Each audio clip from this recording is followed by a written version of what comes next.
हाँ भाई, पहले जो है कल हमने टेंस पढ़ाया था, प्रेजेंट इंडेफिनिट टेंस, उसकी एक्सरसाइज चेक कर लेंगे। तुम्हारा भाई दिन में 2 घंटे सोता है। Your brother स्लीप्स 2 hours in the day, स्लीप्स for 2 hours in the day. ठीक है, अभी ये प्रीपोजिशंस थोड़ा आपको तंग कर सकती हैं, कहीं हम फॉर लगा रहे हैं, कभी कहीं इन लगा रहे हैं, तो कोई नहीं, उसे जो है आप सिंपली अभी लगाते रहिए। उनका भी हम आपको चैप्टर पूरा पढ़ाएंगे अभी इस टेंस के बाद। तुम मेरे भाई को गालियां देते हो। You abuse my brother. यह लड़का अपने अध्यापक की आज्ञा का पालन करता है। दिस बॉय ओबेज, ओबे में एस जोड़ देंगे, हिज टीचर। हमारे पिताजी खाना खाने के बाद शाम के समय प्रतिदिन 2 घंटे टहलते हैं। आवर फादर वॉक्स, टहलने की वॉक होती है तो वॉक्स लगा दीजिए, वॉक्स फॉर 2 hours, 2 घंटे, डेली,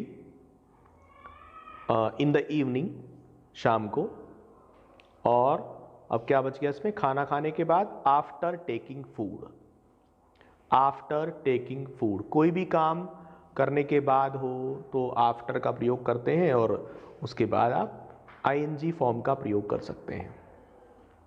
ये अभी बाद में पता चलेगा। जो इस तरह के सेंटेंस आ रहे हैं जिनमें कुछ नई बात आ रही है, उन पे आप ज़्यादा टेंशन मत लीजिए। अभी धीरे धीरे जैसे जैसे हम आगे बढ़ेंगे ये सब रूल्स आप रेगुलेशन आपको पता लगते जाएंगे। माताजी इस समय किचन में भोजन बनाया करती हैं। The mother कुक्स food in the kitchen और एट दिस टाइम, इस समय की एट दिस टाइम। ये बनाया करती है, बनाती है, एक ही बात है। प्रेजेंट इंडेफिनिट टेंस के सेंटेंसेस जो हैं वो आदत को ही प्रकट करते हैं, किसी काम को प्रकट करते हैं, किसी रेगुलर काम को प्रकट करते हैं। शीला की मित्र एक गीत मधुर ध्वनि से गाती है। शीलाज फ्रेंड, सुनाती है इसमें है, तो सुनाने के लिए टेल का प्रयोग कर देते हैं वैसे तो, और नहीं तो आप यहाँ गाने के लिए सिंग का प्रयोग भी कर सकते हैं। शीलाज फ्रेंड सिंग, और सिंग में एस लगा दीजिए, सिंग्स ए मेलोडियस सॉन्ग, सीधा आप लगा दीजिए। एक गीत मधुर ध्वनि से लगाने से बेटर है आप ए मेलोडियस सॉन्ग लगा सकते हैं, और नहीं तो फिर ए सॉन्ग लगाइए, और मधुर ध्वनि से के लिए आप मेलोडियसली लगा सकते हैं। नीचे दिया भी हुआ है, जो ये वर्ड मीनिंग नीचे दी हुई है उसमें दिया हुआ है। सूर्य सदैव पूरब में निकलता है। The sun rises, sun always rises, always भी आ गया, always rises in the east. गर्मियों में गर्म हवा चलती है। इन समर, आप शुरू में ही लगा सकते हैं, इसे कोई दिक्कत नहीं है, ये बाद में भी आ सकता है। क्या चलती है, सब्जेक्ट क्या है, गर्म हवा, तो हॉट एयर या हॉट विंड। ये जो हवा चलने वाली होती है इसे विंड भी कहते हैं, हॉट विंड। और चलने के लिए आता है ब्लो, ब्लो में एस जोड़ देंगे, हॉट विंड ब्लोज। सर्दियों की ठंडी हवा हमें परेशान कर देती है। ठीक है, कोल्ड विंड या कोल्ड एयर जो भी आप लगाएं, कोल्ड एयर परेशान कर देती है। ट्रबल्स, ट्रबल्स लगा सकते हैं, डिस्टर्ब्स लगा सकते हैं। ठीक है, किसको, अस, हमें। और कब, सर्दियों में, इन विंटर। वर्षा ऋतु में कभी कभी जोर की बारिश होती है। ठीक है, बारिश के लिए मैंने आपको पहले बताया था इट सब्जेक्ट के रूप में लगाते हैं, तो यहाँ भी इट आएगा। इट रेन्स, रेन में एस लगा देंगे।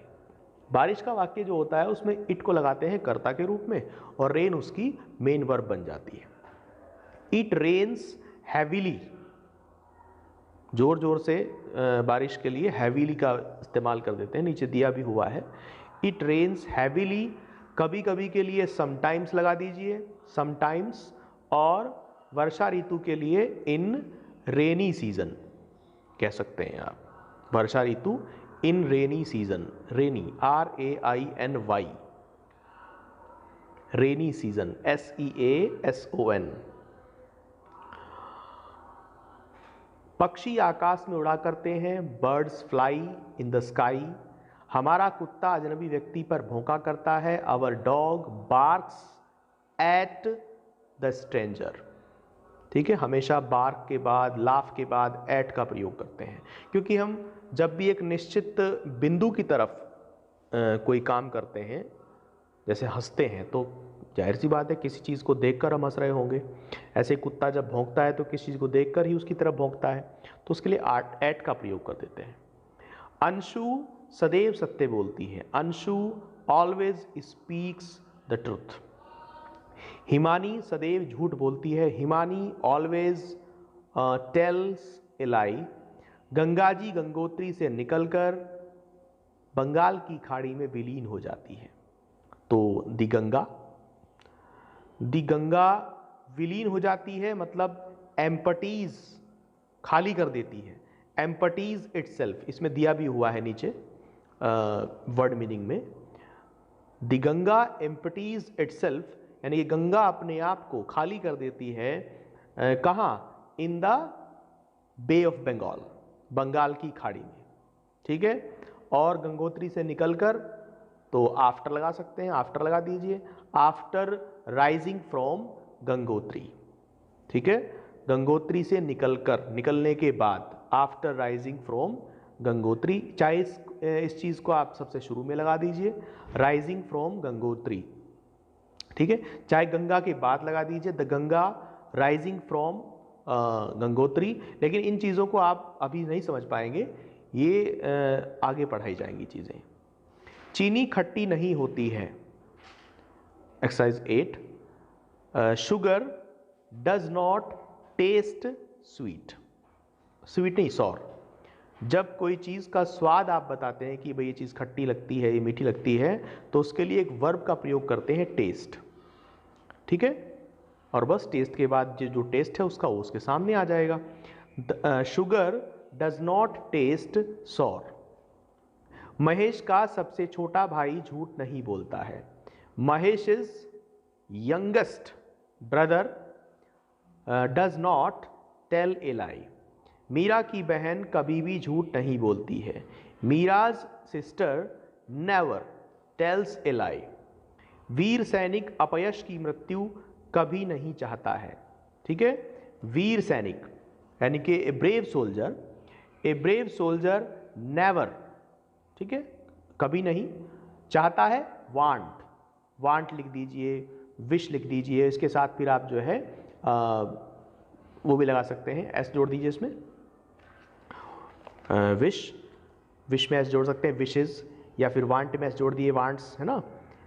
द डेथ ऑफ डिस्ग्रेस, या डेथ विद डिस्ग्रेस, विद सही रहेगा, डेथ विद डिस्ग्रेस, या ए डिस्ग्रेसफुल डेथ, अपयश कह सकते हैं आप, अपमानजनक। ठीक है, इसके लिए डिस्ग्रेसफुल का यूज कर सकते हैं, और डेथ है ये, डिस्ग्रेसफुल डेथ। कंजूस अपने धन को खर्च नहीं करना चाहता है। ठीक है, ए माइजर, कंजूस की माइजर होती है। डज नॉट वांट, नहीं चाहता है, to spend his money, to spend. अब ये बताएंगे आगे, थोड़ा यहाँ इस तरह की बातें कुछ आ रही हैं जो अभी हमने नहीं पढ़ाई हैं आपको, वो आगे आप सीखेंगे। जैसे ये आ गया है, दो वर्ब आ गई एक तरह से, ये इस वाक्य में, चाहता है और खर्च करना। ठीक है, तो ये ना लगी हुई जो वर्ब होती ज़्यादातर, खासकर जो किसी उद्देश्य को प्रकट करती हैं, तो वो टू लगा देते हैं, जैसे मैंने यहाँ लगाया है, टू स्पेंड हिज मनी। सच्चा साधु सुख की चिंता नहीं करता है। ठीक है, ए ट्रू सेंट, ए ट्रू सेंट, सच्चा साधु, डज नॉट वरी, ठीक है, चिंता नहीं करता है, अबाउट, सुख की लगा दीजिए आप जो है, हैप्पीनेस, या जो भी आपके दिमाग में आए। ठीक है,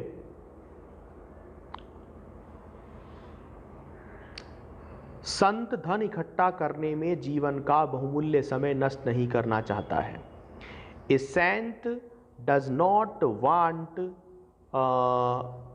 want to spend the precious time, बहुमूल्य समय कह सकते हैं, वैल्यूबल टाइम कह सकते हैं, वैल्यूबल टाइम ऑफ लाइफ, ठीक है, अपना जो लाइफ का वैल्यूबल टाइम है उसे स्पेंड नहीं करना चाहता है, क्या करने में, इन कलेक्टिंग मनी, ठीक है, इन कलेक्टिंग मनी, किसी भी काम को करने में जब आता है इन लगाते हैं, इन कलेक्टिंग मनी। यह आम मीठा नहीं लगता है, this mango does not taste sweet, तारे दिन में चमका नहीं करते हैं, stars do not shine in the day, आकाश में तारे दिखाई नहीं पड़ते हैं, स्टार्स डू नॉट दिखाई पड़ने की अपीयर हो जाएगी, do not appear in the sky, वीर सैनिक रणभूमि से भागना पसंद नहीं करता है, brave soldier, a brave soldier does not like to run away from the battlefield, अच्छे विद्यार्थी झूठ नहीं बोलते हैं, good students do not tell a lie, Ramesh Sandila कभी नहीं जाता है, Ramesh never goes to Sandila, मैं ठंडे पानी से स्नान नहीं करता हूं, आई डू नॉट बाथ, ठीक है, I do not bath in cold water या विद कोल्ड वाटर, ठीक है, हम अपने मित्रों को परेशान नहीं करते हैं, we do not disturb our friends, ठीक है, we do not disturb our friends. चलिए अब हम इंटेरोगेटिव सेंटेंस आज सीखेंगे। Present indefinite tense, interrogative sentences, ठीक है, प्रश्नवाचक वाक्य 3 तरह के होते हैं। पहला सेंटेंस होता है क्या शब्द, रूल नंबर 3, जो हमने 5 नियम आपको लिखवाए हैं, उन 5 नियमों में से 2 नियम हमने कल समझा दिए हैं। तीसरा नियम आता है यदि वाक्य के शुरू में क्या शब्द आता है।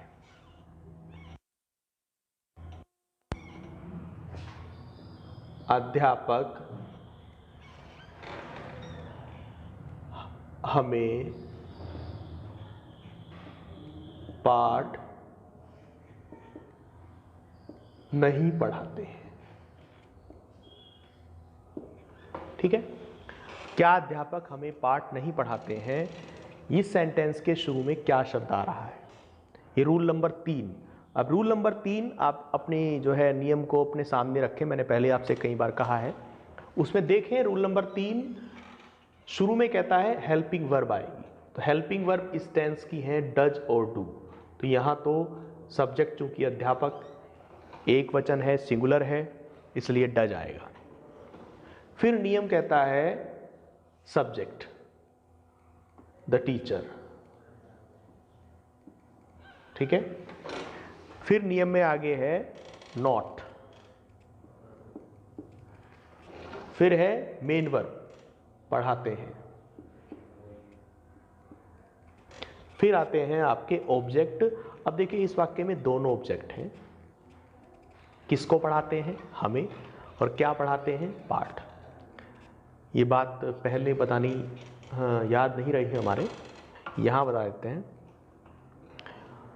जब वाक्य में दोनों ऑब्जेक्ट आते हैं, किसको वाला भी और क्या वाला भी, मतलब इनडायरेक्ट भी और डायरेक्ट भी, तो इनडायरेक्ट ऑब्जेक्ट को पहले लिखा जाता है, हमें, अस, और पाठ, लेसन, ये बाद में आएगा,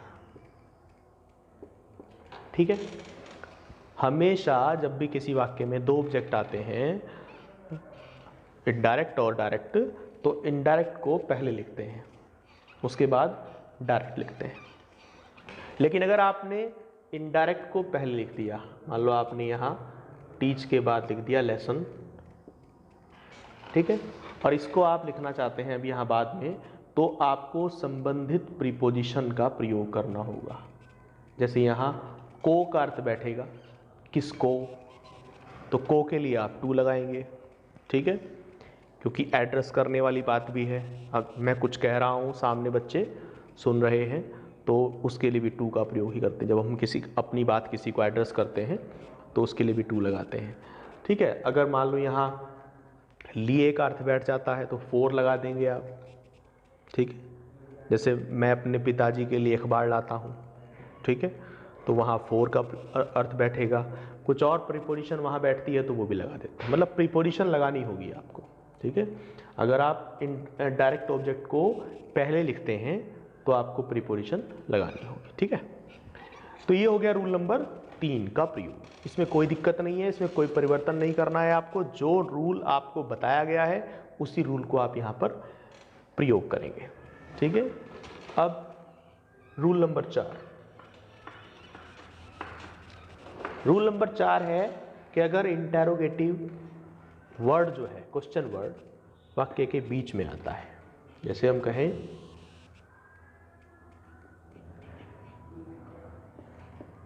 तुम्हारा भाई मेरी सहायता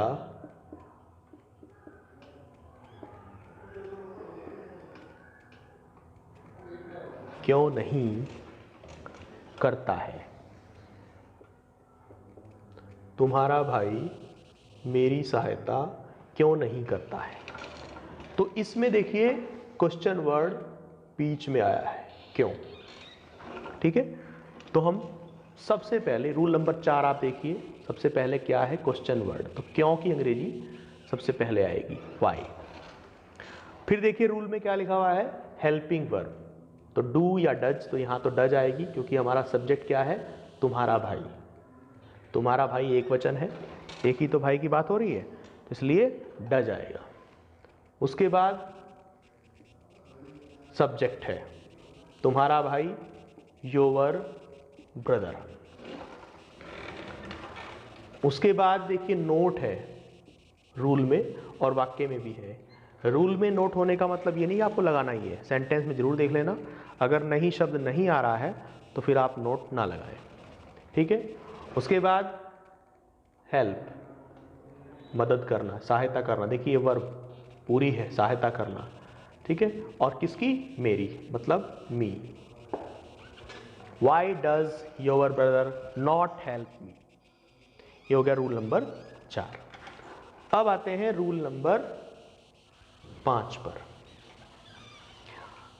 4 में एक बात समझिए कि कई बार ऐसे क्वेश्चन वर्ड भी आते हैं, जो वर्ड आते हैं शुगर, कुछ ऐसे क्वेश्चन वर्ड भी आते हैं जिनके जो क्वेश्चन वर्ड है उनके साथ नाउन भी अटैच होता है। देखिए जैसे हम कहें कि तुम कितना दूध पीते हो।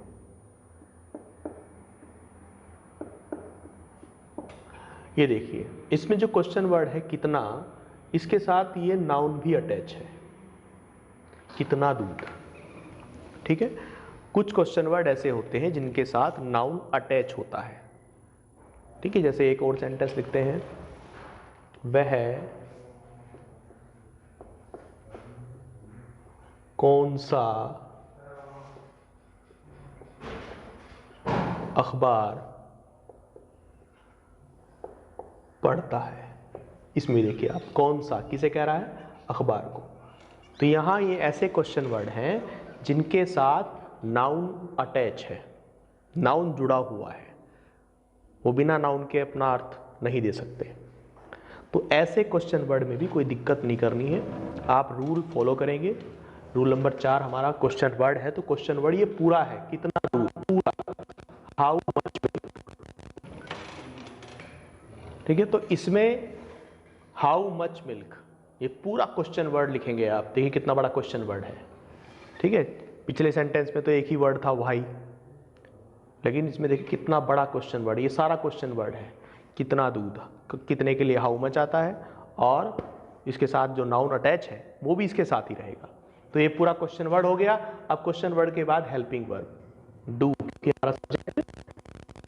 हेलो हेलो,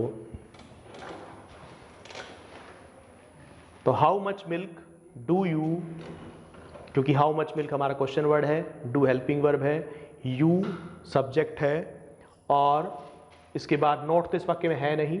मेन वर्ब क्या है, पीते हो, ड्रिंक, ठीक है, ऐसे बन जाएगा। इसी तरह देखिए, कौन सा अखबार, तो कौन से के लिए आता है विच, तो विच न्यूज़पेपर, ये इसके साथ रहेगा, विच न्यूज़पेपर, पूरा क्वेश्चन वर्ड है। उसके बाद हेल्पिंग वर्ब डज आएगा, क्योंकि हमारा सब्जेक्ट इस बार एक वचन। उसके बाद ही सब्जेक्ट है हमारा, और उसके बाद main verb read, which newspaper does he read, ठीक है। तो इस तरह के जो क्वेश्चन वर्ड आते हैं, जो किसी वर्ड के साथ, किसी नाउन के साथ जुड़े होते हैं, उनको हम पूरा क्वेश्चन वर्ड मानकर चलते हैं, ठीक है। चलिए अब आते हैं रूल नंबर 5 पर। रूल नंबर 5, जिसमें कहा जाता है कि भाई किसी कर्ता संबंधी जानकारी को पूछा जाता है, कर्ता के बारे में ही पूछ लिया गया है कि पतंग कौन उड़ाता है, मतलब जो काम करने वाला है उसी के बारे में पूछा गया है, पतंग कौन उड़ाता है। ये कौन, पतंग कौन उड़ाता है, यानी कि कर्ता के बारे में ही जानकारी मांगी गई है। तो इस तरह के सेंटेंसेस को बिल्कुल हम ऐसे बनाते हैं जैसे हम सिंपल वाक्य बनाते हैं, यानी कि ये कौन समझ लो किसी का नाम है,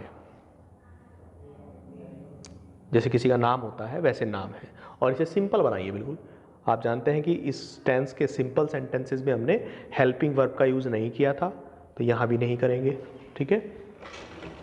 पहले कौन की अंग्रेजी हु, उसके बाद हेल्पिंग वर्ब नहीं आएगी, सीधी मेन वर्ब आएगी। मेन वर्ब क्या है, फ्लाई, और चूंकि जब हम हेल्पिंग वर्ब का यूज़ नहीं करते हैं तो फिर हम एस या ई एस लगाना पड़ता है हमें वर्ब में, अगर कर्ता हमारा एक वचन है। तो हु का पता कैसे लगा भाई वो एक वचन है, थोड़ा सेंटेंस देखिए, उड़ाता है तो किसी एक आदमी के बारे में कहा जा रहा है, बहुत सारे होते तो उड़ाते हैं। हु फ्लाइज काइट, ठीक है। तो अगर इस तरह का वाक्य आता है जिसमें कर्ता के बारे में जानकारी मांगी गई है और वो सिंपल सेंटेंस है, उसमें नहीं आ रहा, तो फिर आप उसे भी सिंपल की तरह बनाएंगे। वो मान लीजिए जो हमारा क्वेश्चन वर्ड है वो किसी का नाम है, जैसे राम पतंग उड़ाता है, तो ऐसे राम फ्लाइज काइट, ठीक है। इसमें भी ऐसे वर्ड आ सकते हैं क्वेश्चन वर्ड जिसमें कोई नाउन अटैच होता है, जैसे हम कहें कि भाई कौन सा लड़का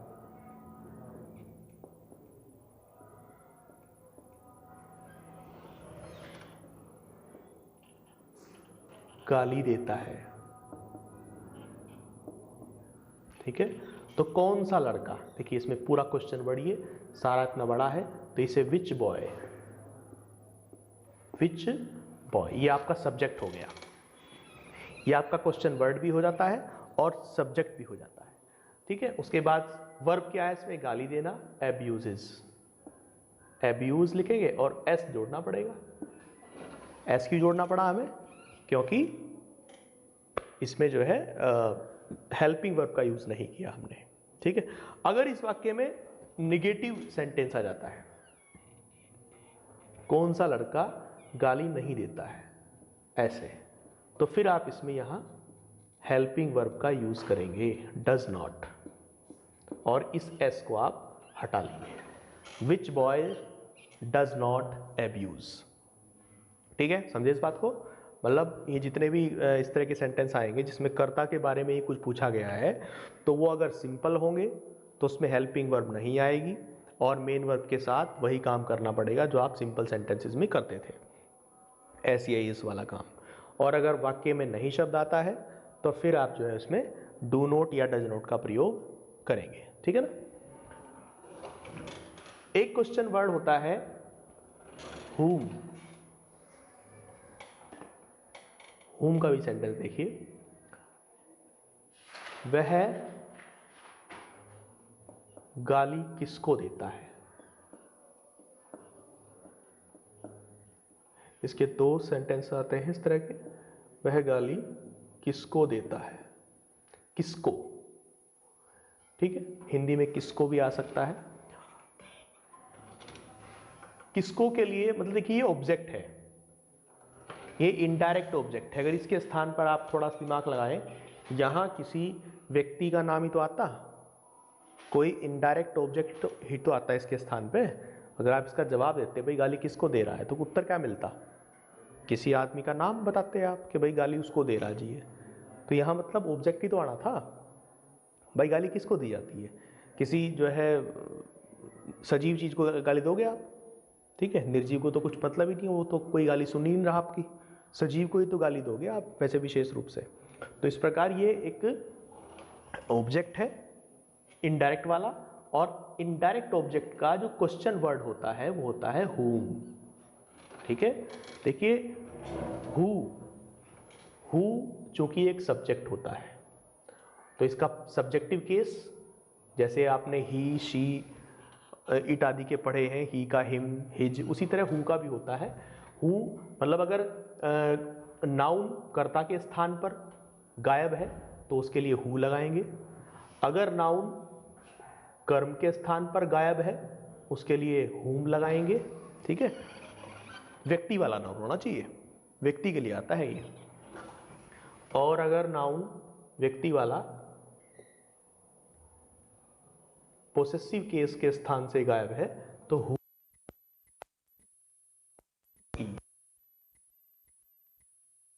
हुज हाउस, किसकी कमीज, हुज शर्ट, ठीक है, किसका, ये होता है ऑब्जेक्ट हुम, जैसे यहां पे आया हुआ है। तो ये आ गया हुम क्वेश्चन वर्ड, उसके बाद हेल्पिंग वर्ब,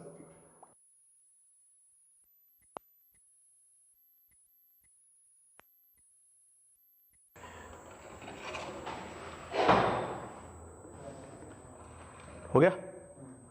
हाँ तो देखिए इसमें किसको वर्ड यहाँ पे आया हुआ है, तो इसमें वाक्य क्रिया पर ही खत्म हो गया, मतलब इसमें कोई दूसरा ऑब्जेक्ट यहाँ पर नहीं था, किसको ही इसमें ऑब्जेक्ट था, वही क्वेश्चन वर्ड बनकर शुरू में चला गया। ऐसे भी सेंटेंस आते हैं किसको वाले जिसमें, देखिए ये सेंटेंस देखिए इधर, किसको वर्ड है इसमें, हमने इसका हुम शुरू में लगा दिया, डज लगा दिया, उसके बाद वह की अंग्रेजी ही लगा दी, उसके बाद वर्ब है इसकी देना, गिव लगा दिया। अब देखिए इसमें एक ऑब्जेक्ट और है, किताब, ठीक है ना, किताब ऑब्जेक्ट इसमें एक और है। तो इसलिए इस ऑब्जेक्ट को आप जब यहां लिखेंगे बुक, तो जो नियम हमने आपको अभी बताया था कि भाई अगर आपको वर्ब के बाद दोनों ऑब्जेक्ट हो आपके पास, देखिए हमारे पास डायरेक्ट वाला ऑब्जेक्ट तो है ही किताब, और इनडायरेक्ट ऑब्जेक्ट भी हमारे पास है क्वेश्चन वर्ड के रूप में। तो जब दोनों होते हैं तो हमें पता है कि भाई पहले कौन सा आता है, किसको वाला आता है, लेकिन उसे हम यहाँ लगा नहीं सकते क्योंकि ये तो क्वेश्चन वर्ड है, ये तो वहाँ लगेगा शुरू में। तो यहाँ हमें मजबूरी है हमारी कि हमें यही जो डायरेक्ट ऑब्जेक्ट है यही हमें यहाँ लगाना पड़ेगा। और हमने आपको बताया था कि आप डायरेक्ट ऑब्जेक्ट यहाँ लगा सकते हैं, कोई दिक्कत नहीं है, लेकिन फिर आपको प्रीपोजिशन लगानी पड़ेगी हिसाब से। जैसे यहाँ को का हिसाब बैठ रहा है तो टू लगाना पड़ेगा, और वो टू जो है आप यहाँ लगाएंगे, टू हुम, ठीक है, वो टू जो है आप यहाँ लगाएंगे। या फिर एक काम कर सकते हैं आप कि इस टू को, इस टू हुम का तो हु बना दीजिए, बाकी सब आप जो का तो लिखिए,